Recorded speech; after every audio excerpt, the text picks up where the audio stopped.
Mae llawer o chwedlau diddorol yng Nghymru, ond rydw i'n mynd i edrych i fewn i chwedlau fardol leol. O Wrachod Landonna i Seiriol Wyn a Chybi Felyn, o Santes Dwynwen i Ladron Crygyll. Stori mae pawb yn gyfarwydd â yw chwedl nawthsant y Cariadon Cymreig, Santes Dwynwen. Roedd Dwynwen yn ddynes hardd iawn a roedd hi mewn cariad hefo dyn o'r enw Maelon Dafodryll.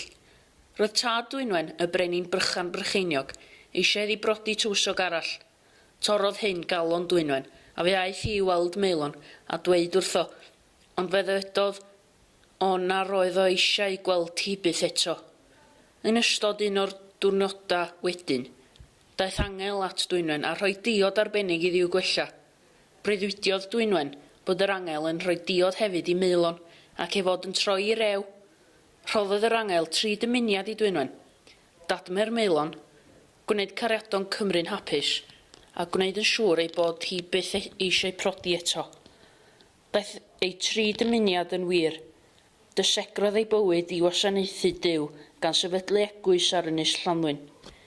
Heddiw mae nifer o gariadon o bob man yn teithio i'r Ynys, i gael lwc dda a pherthynas iach yn y dyfodol.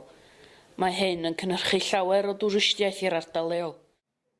Gwych gan bobl onest lam, o leini tan a chanwyll.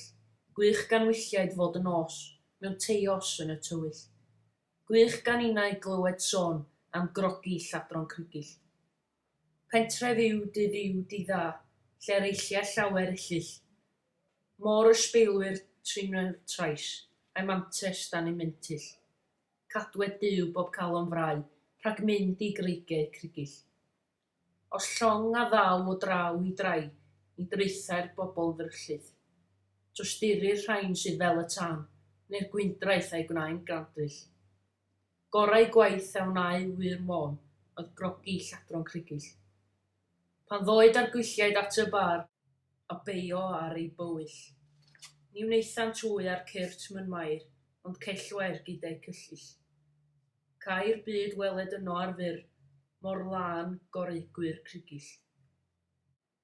Pobl Dlawdor oedd yn ennill y bywoliaeth o Lladron Crygyll. Roeddent yn denu llongau i'r lan ac yn ei denu i'w drylliad. Cafodd arweinwyr ei dal a'i rhoi o flaen y bar. Stori am ywerin bobl yn ceisio cynnal bywydau gwell i nhw a'u teulu.